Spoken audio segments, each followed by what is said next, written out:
Bonjour, bienvenue dans cette nouvelle émission Quoi de neuf. Aujourd'hui, je reçois M. Louis Berthet de la police nationale que vous connaissez très bien ici sur Zouk Télévision puisqu'il vient régulièrement nous répondre à nos questions. C'est le syndicat Alliance Police Nationale. Bonjour M. Berthet, merci une fois de plus de venir nous donner quelques éclaircissements. Nous vivons une période difficile à la Martinique, ailleurs probablement aussi, mais enfin de plus en plus on a des crimes, des tirs, là cette semaine, jour de la fête de la musique, il y a eu des tirs au Robert, un mort, une dame à Saint-Joseph brûlée vive à côté de son domicile. Comment vous, policiers, vous êtes sur le terrain tous les jours, vous vivez cette situation difficile, vous avez alerté plusieurs fois ici le préfet, les politiques et tout. Que faire, M. Louis?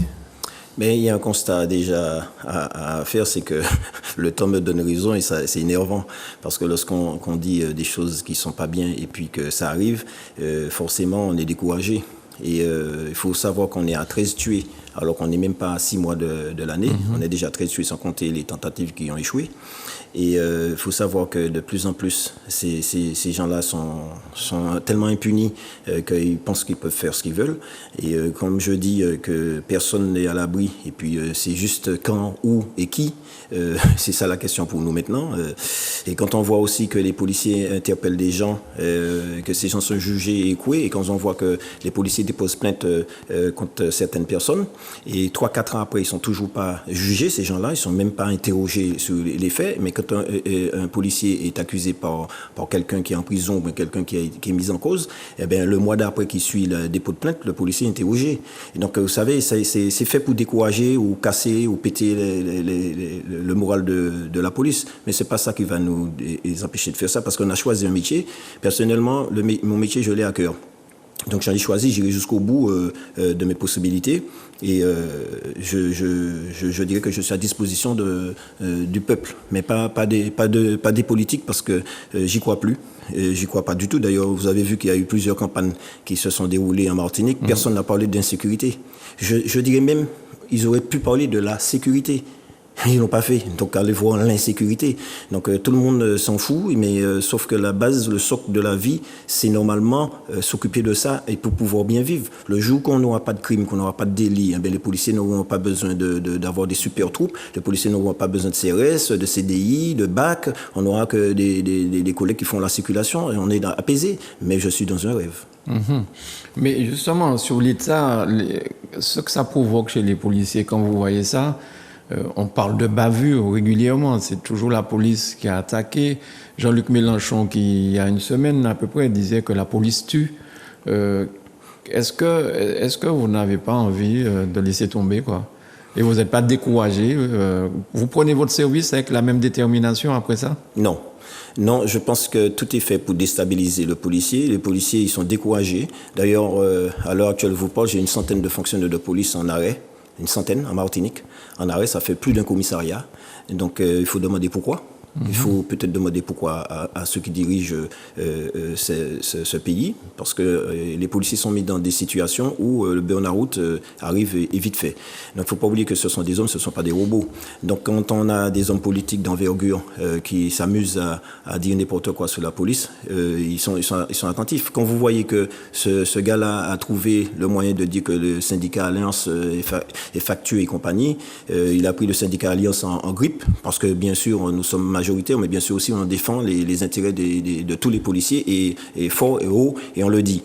Donc ce qui fait que ça ne plaît pas à certaines personnes. Mais quand vous avez des hommes politiques qui prônent l'anarchie, je crains que si ces gens-là arrivent au pouvoir un jour, on a un problème. Quand vous voyez que les gens ne font pas attention au vote pour ces gens-là, qui vous disent qu'il faut désarmer la police, mais dans quel monde ils vivent? Parce que on tue les gens, les policiers vont arrêter avec leur corps, ils vont faire barrage aux balles avec leur corps, ils vont arrêter les gens avec... Mais c'est du délire. Quand on voit le nombre de rodéos en métropole qui se terminent par des coups de feu, par des policiers qui sont renversés, traînés, et puis qu'on ne passe même pas à la télé, parce qu'il faut pas montrer ça. Mais moi, dans mon portable, je vais vous montrer les reportages des journalistes.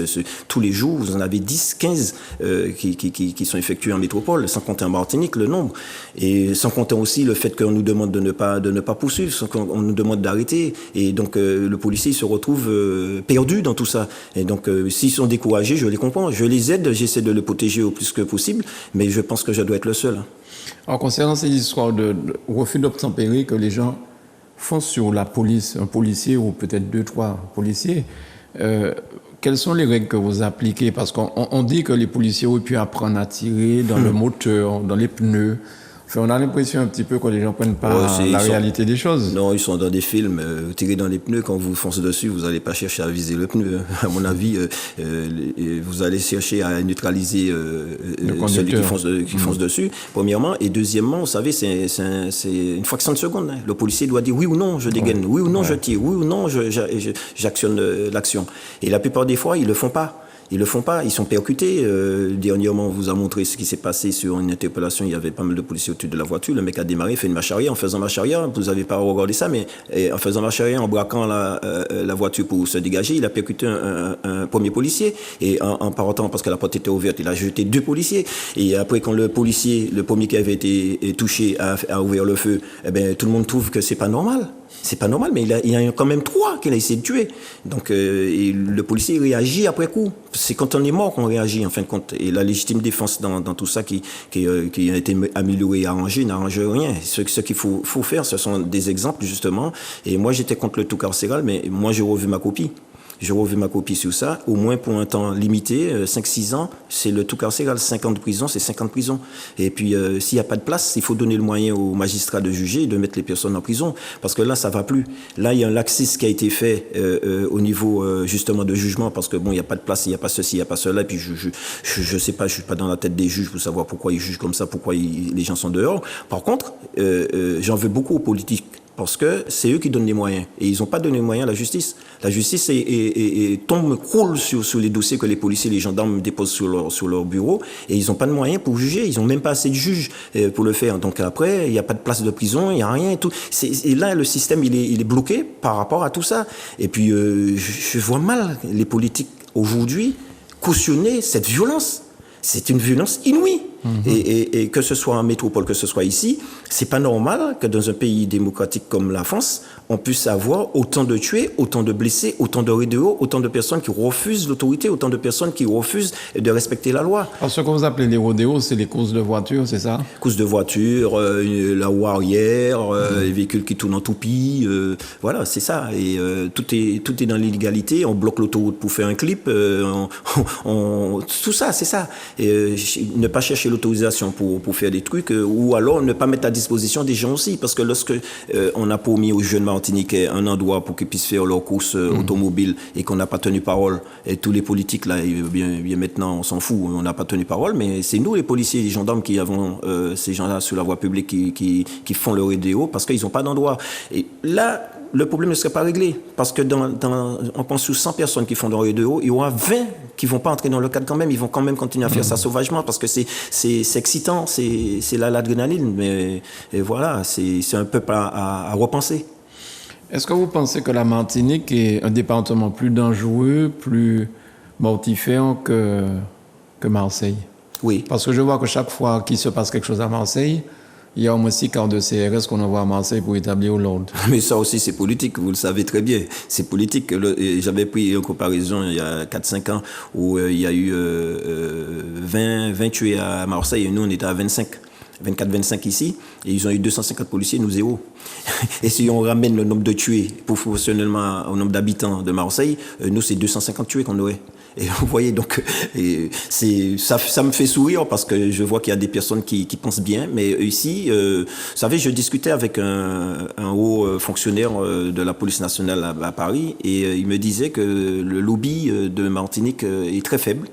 Le lobby envers les politiques en métropole est très faible. Donc c'est pour ça que vous êtes dans la merde. Il n'y a personne qui pousse pour vous, il n'y a personne qui appuie, il n'y a personne qui parle de vous, il n'y a personne. Tous les problèmes, en fait, c'est politique politicienne, mais votre vie quotidienne n'est pas prise en compte par vos politiques. Donc on est laissé pour compte. Il parle de nos parlementaires, de qui exactement, il parle, exactement. Même nos maires, même le conseil, la CTM, il y a des gens qui ont le pouvoir de prendre le téléphone, de faire un écrit, de faire quelque chose pour dire voici la situation et d'exiger. Parce que on n'est pas là pour quémander, on est français et donc on paye des impôts et donc on est là pour exiger le bien-être, le bien vivre ensemble. Et là, le lobby voudrait que nos politiques aillent au ministère de l'Intérieur, tous ensemble, quel que soit le parti, on est dans la merde là, d'accord ? Toute la Martinique en souffre de la délinquance et de l'insécurité. Donc tous les politiques, quel que soit leur bord, devaient se retrouver au ministère de l'Intérieur pour dire voilà, ça suffit, stop. La Martinique, c'est nous. Là maintenant, nous vous demandons, nous exigeons pour notre département, pour notre territoire. Eh ben non, c'est pas fait. Tout le monde appelle le copain à droite à gauche, mais ce lobby-là, il ne fonctionne pas. Ce lobby-là ne fonctionne pas. Les gens ne vont pas vous écouter, vous pesez rien du tout. Donc tant qu'ils n'auront pas compris qu'ensemble il va falloir être ensemble pour pouvoir demander, eh ben, on n'aura rien. Et puis une autre chose qu'il faut savoir, c'est que je dis toujours des choses et les choses arrivent. Vous savez, ils prennent pas ça en compte, l'insécurité. Mais eux, ils sont pas en insécurité. Hein. Vous savez, hein, ils sont pas en insécurité. Si les gens n'ont pas été votés, il y a eu l'abstention comme ça, c'est qu'ils en ont marre des politiques. Et les politiques devaient revoir la copie pour pouvoir se faire réestimer et puis reprendre le terrain et puis satisfaire le peuple pour ce qu'ils ont dit. Ils ont été élus pour un mandat, ils ont été élus pour protéger le peuple. Ils ont été élus pour pouvoir améliorer la vie du peuple. Et or, c'est pas le cas. C'est pas le cas. Alors, lorsqu'on voit les événements qui se sont passés au Stade de France, par exemple, on a vu tout ce qui se passait. Bon, après, les gens disent que c'est Saint-Denis, c'est peut-être ça, j'en sais rien. Mais quand même, là encore, la police a été mise à épreuve, à dure épreuve, en fait. Et avec tout ce qui s'est passé, c'est ça votre quotidien, en fait, que ce soit en France, en Martinique, en Guadeloupe, en Guyane. C'est ce que vous vivez, vous êtes toujours en danger comme ça? Oui, là c'est rien. Là je dirais, c'est suite à un match de foot, là c'est rien. Là c'était grave pour ce qui s'est passé, mais c'est rien à côté des douleurs, des souffrances des policiers. Parce que je prends l'exemple en Martinique. Je prends l'exemple en Martinique, je réduis, vous allez voir que la délinquance est tellement violente en Martinique que même ça, le policier en Martinique, il en sourit parce que et quand il voit que les collègues en métropole subissent ça, il dit, si vous saviez, mes gars. Eh bien, quand vous avez la nuit, je suis à la tête d'une unité et je suis avec les collègues de la BAC également. Quand vous voyez que tous les 2 jours, on récupère une arme, on interpelle quelqu'un avec une arme, tous les 2 jours. Ce qui veut dire tout simplement qu'on a une grosse fabrique d'armes en Martinique. Ce serait logique d'avoir ça. Et c'est pas de la rigolade, hein, c'est pas des factifs, c'est pas en plastique, hein, c'est des vrais, c'est des réels, et des fois même plus puissantes que la police n'a dans l'armurerie. Et quand on voit que des fois les mêmes personnes, on a déjà saisi la semaine ou le mois d'après qui suit, on le reprend parce qu'il a déjà une arme. Et donc quand on voit ça, et on voit le degré de la violence. Quand on voit que ces personnes-là ne respectent plus rien, ces personnes-là vont kidnapper quelqu'un pour le violer, ces personnes-là vont essayer de rentrer chez toi pour te voler et te mettre un pistolet sur la tête. Là où on volait, on cambriolait simplement, maintenant on fait des vols à main armée, le plaisir parce qu'on a une arme. On passe la puissance supérieure, sauf que le doigt sur la gâchette, il suffit de glisser et puis le coup part. Donc on ne maîtrise rien, on n'est pas entraîné, on s'en fout. Et puis celui qui est mort est mort. Si on a un conflit avec quelqu'un, du moment qu'on tue cette personne, s'il y a 10 personnes autour qui est blessée ou mort, c'est pas ton problème. C'est le mec que tu veux tuer, tu arroses tout le monde. Et donc on arrive dans une violence inouïe. On pense à l'affaire de Grand-Rivière, ce monsieur où on a essayé de cambrioler, ça s'est terminé par sa mort en fait. Hein. Il y a quelques mois déjà, en Grand-Rivière. Oui, je ne sais pas ce qui s'est passé dans ça, parce que je me refuse d'entrer dans les dossiers. Hein. Des fois, je dis ce que je ressens, je dis ce qui s'est passé, mais je refuse d'entrer dans les dossiers. Je cherche même pas à savoir qui c'est qui mène des enquêtes pour qu'on puisse pas me dire que j'ai fait divulgation du secret de l'instruction, parce que il y en a qui m'aiment, hein. Il y en a beaucoup qui sont à Ducos qui m'aiment, mais il y en a des avocats aussi qui m'adorent. Et donc moi, j'essaie d'éviter depuis des années d'entrer dans les dossiers, même si je sais qu'il y a un dossier court sous telle ou telle personne, je ne m'intéresse même pas, pour la bonne et simple raison que je ne voudrais pas que ces gens-là échappent à la loi. Est-ce qu'en Martinique, on entre dans un système où on fait venir des gens pour exécuter des contrats? Est-ce qu'on fait venir des gens de la Caraïbe? Je ne vais pas citer de pays, mais il y a 2 pays a priori dont on parle beaucoup. Est-ce que c'est vrai ou bien c'est des paroles en l'air? Oh, ça peut être vrai. Ça peut être vrai, mais vous savez, vous avez pas besoin de ça. Il y a beaucoup de Martiniquais qui sont à Ducos, contrairement à ce qu'on pense. Il y a sur 100 personnes à Ducos, pas non plus de 100 personnes à Ducos, vous avez que 2 étrangers. Tout le reste, ce sont des Martiniquais. C'est vrai que les faits les plus graves sont imputés à telle ou telle communauté. Oh, je veux bien, mais nos Martiniquais ne sont pas en reste. Alors, il y a un voyou très dangereux, semble-t-il, a été interpellé du côté de Gaudissart, avec l'appui du RAID. Il fallait le RAID pour faire une telle opération? C'était justifié ou au contraire ça a permis de sécuriser? Oui, c'est justifié, hein. Ça permet de sécuriser, ça permet d'avoir une force de frappe, hein. Mais je rappelle que le RAID est sorti de Guadeloupe pour venir nous épauler, mais il y avait d'autres unités qui étaient de Martinique qui étaient avec, et pas les moindres. Et donc, non, nous sommes équipés, mais c'est un renfort conséquent, et puis ils sont mieux équipés que nous, et mieux entraînés aussi d'ailleurs. Et d'ailleurs, à l'occasion, on a une antenne du RAID qui va être installée en Martinique incessamment sous peu, puisque nos collègues sont en train de se former pour cela. Et parce que nous, on avait des unités ici qui faisaient le rôle du RAID. Et nous ne sommes pas le RAID. Et donc, un chat, c'est un chat, et il faut que chacun puisse faire le métier correctement et comme il faut. Et donc, maintenant, on va être équipé de cette unité. Et bon, voilà, on va aller chercher tout un chacun qui mérite d'être recherché et récupéré pour présenter à la justice. Est-ce que ça veut dire que ça devient de plus en plus dangereux? C'est pour ça qu'on a besoin d'une telle unité. Mais c'est déjà de plus en plus dangereux. Ça fait 10 ans que je dis qu'on est en train de monter en puissance, on remonte en puissance. Et il y a 5 ans, j'avais dit qu'on ne contrôlerait plus rien, que la police contrôlerait plus rien. Eh bien, on y est dedans, on est plein dedans. Parce que interpeller quelqu'un, le réinterpeller, le réinterpeller comme ça, sans cesse. La même personne, pour les mêmes faits. Et non. Et à un moment donné, le policier est découragé. À un moment donné, on constate que la population se retrouve en danger, puisque les gens vont nous dire, mais que fait la police? Alors quand on répond, c'est divulgation de secrets d'instruction. Quand on ne répond pas, c'est que la police est complice. Alors non. Et à un moment donné, il va falloir que ceux qui nous dirigent et ceux qui, justement, en charge de la justice puissent comprendre que le policier est en grande souffrance. En très grande souffrance, et qu'on en a marre. On en a vraiment marre de cette situation-là, et que le nombre de policiers qui se trouvent en arrêt actuellement est dû justement au non-confort dans le travail des policiers. Et nous luttons acharnement pour pouvoir justement mettre les policiers dans des conditions, optimum même, puisque le directeur, franchement, mis à la tête de DTN de Martinique, s'emploie, le préfet s'emploie, tout le monde s'emploie. Mais ça ne dépend pas de nous. Parce que si ça dépendait de nous, je ne parle pas de moyens en humain, moyens matériels, mais si ça dépendait de nous, je pense que le policier serait heureux à être au travail. Mais il y a des facteurs qui indépendants de la police qui vient ternir le bien-être au travail. Si les gens ne sont pas jugés aux yeux des policiers comme il faut, si les politiques s'amusent à insulter les policiers, que dira le voyou sur la voie publique? L'exemple vient d'en haut. Alors, il y a une nouvelle réforme qui a été mise en place en Martinique, en Guadeloupe, je crois, avec un homme à la tête de cette superpuissance de la police, c'est ça? Oui, il y a une réforme qui est partie, comme on nous donne jamais on n'est jamais cobaye dans les trucs de la police. Mais quand c'est compliqué, quand c'est difficile et qu'ils savent que les autres ne vont pas avaler la pilule, ils commencent par nous. Et donc cette grande réforme qui n'a jamais été réalisée par la police, ça a commencé par nous, donc par la Guyane et puis Mayotte.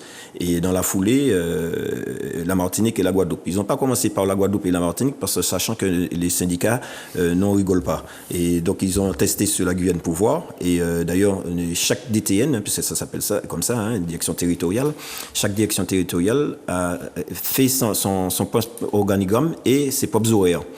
Et pourquoi? Pour la bonne et simple raison que l'un n'est pas comme l'autre. Donc on se rapproche de la Guadeloupe, alors que la Guyane est un peu différente. Donc on a regardé ce qu'ils ont fait en Guyane, on a dit non. Si c'est comme la Guyane, vous n'allez pas faire votre truc ici, on n'a pas ici. Mais, vous savez, il y a une année, je suis venu ici pour dire qu'ils voulaient donner la direction de la police à un général de gendarmerie. Je ne sais pas si vous vous rappelez de ça. C'est cette fameuse réforme-là qui est revenue, mais à la tête, ils ont laissé un policier, vous voyez. Donc, parce qu'ils ont constaté que ça n'allait pas passer avec le gendarme, ça n'allait pas passer du tout. Donc, ils ont mis ça, et c'est une bonne chose. Pourquoi? Parce qu'il y a une seule voix qui va parler pour l'ensemble du peuple policier. Et en dessous, c'est pyramidal, hein. En dessous, il y a des adjoints, etc. Et puis les chefs d'unité, etc., etc. Et les moyens, par contre, n'ont pas suivi. Parce que c'est les moyens financiers qui existaient, qui existent toujours. Sauf que ils ont beaucoup plus de dépenses à effectuer. Et sauf que même le commissariat qui vient d'être construit à Fort-de-France, c'est déjà vétuste. Il n'y a pas de place. D'ailleurs, on ne sait même pas où on va mettre le RAID. Vous voyez? Il n'y a pas de place, on ne sait même pas où on va le mettre. Donc, et ça aussi. Ce grand commissariat-là est déjà. Ah non, c'est rempli, c'est saturation. Il y a des bureaux déjà qui ont des effectifs en surnombre. Parce que là aussi, le commissariat devait avoir 4 étages bien remplis, c'est-à-dire le rez-de-chaussée pas compris, il devait avoir 5 étages au-dessus. Et le problème qui se pose, c'est qu'il y en a une tête pensante qui a jugé bon d'enlever l'étage dedans carrément. Donc maintenant, on paye les conséquences. Et puis voilà, on va faire avec. Hein. Et on a des infrastructures de police un peu partout. Mais je pense que c'est une bonne chose et pour les policiers et pour l'instance. Mais là aussi, il faut savoir une chose, c'est qu'ils ont fait pas mal de réformes à côté, au niveau national, c'est-à-dire qu'ils ont tué les syndicats. Avant, ils essaient de tuer les syndicats, parce qu'aux prochaines élections, vous allez voir qu'il n'y aura plus que 2 syndicats qui vont représenter, 1 ou 2 syndicats qui vont représenter la police.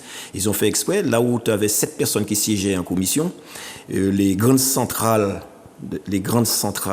de France ont décidé, avec le ministre de l'Intérieur, de mettre à 2. Donc, quand vous aurez un syndicat qui a un siège et un autre syndicat qui a un siège, les autres syndicats, ils n'ont pas le droit à la parole. Donc, ceux qui sont déjà puissants resteront puissants. Vous voyez ce que je veux dire? Donc, là aussi, tout est fait pour démoraliser le policier parce qu'il n'aura plus la possibilité d'avoir la pluralité de parole. Comment on peut expliquer la différence de moyens, par exemple, avec les États-Unis? Aux États-Unis, un policier a sa voiture, son ordinateur à bord, ses fusils, enfin tout. Et chez nous, enfin, au système français, il y a le conducteur, le sac de sable derrière, je crois que c'est comme ça que vous appelez ça, et puis un chef de bord. 3 personnes dans une voiture, aux États-Unis, 1 personne. Et déjà, faut pas comparer, c'est la police municipale aux États-Unis. Et la police d'État aux États-Unis est un peu comme nous. Légèrement mieux, mais un peu comme nous. Mais la police municipale, vous avez la police à Miami, par exemple, ou à New York, et ils ont des moyens inouïs, parce que c'est la ville qui paye. C'est la vie qui paye. Vous constatez bien que là ils ont fait ça aussi à Nice, je crois. Hein. Oui, à Nice, à Neuilly, il y a certains endroits où la police municipale est mieux équipée que la police nationale. Et voilà. Et ça. C'est-à-dire les villes riches. Oui, les villes riches qui peuvent se payer ça, qui peuvent se payer une police municipale. En principe, ils sont bien équipés. Mais ils n'ont pas les mêmes droits que vous. Ils ne peuvent pas faire les mêmes choses que vous, je crois. Non. Ils sont pas officiers de police judiciaire. Voilà, ils sont limités dans les trucs, mais moi je suis partisan déjà que toutes les polices municipales de France soient armées, parce qu'il y a des maires qui sont réticents, etc. Tu peux pas mettre une tenue sous quelqu'un et puis lui dire vas-y tu vas affronter la... Non, parce que le policier municipal peut tomber nez à nez avec un braquage. Il peut tomber nez à nez avec quelqu'un qui est armé. Il va faire quoi avec ses mains? Il va désarmer? Non. Donc je pense que quand on fait porter une tenue, le délinquant ne regarde pas cette histoire de tenue. C'est pas police nationale, c'est police municipale. Non, il tire, point barre. Donc moi je pense qu'ils doivent être tous équipés, et en plus de cela, bien les former à cela. Et parce qu'ils sont, comme tout citoyen, comme vous, vous avez le droit d'arrêter quelqu'un qui est en train de faire une infraction. Mais de moins en moins, on voit le citoyen s'impliquer, parce que de plus en plus, le citoyen lui-même est en danger. Les gens tournent les yeux pour ne pas voir, oui. Mais je vois comme on caillasse des pompiers, enfin bon, c'est... Nous vivons une époque difficile. En tout cas, merci beaucoup, Louis Berthet, d'avoir donné cet éclairage à ceux qui nous regardent et qui nous écoutent. Une fois de plus, et on comprend bien la difficulté de votre métier. Et vous avez de nouvelles demandes, il y a de nouvelles personnes qui veulent être policiers quand même. Oui, il y a des démissions. Oui. Il y a des démissions. Il y a des démissions, il y a des départs en retraite, il y a des personnes qui demandent à entrer dans la police.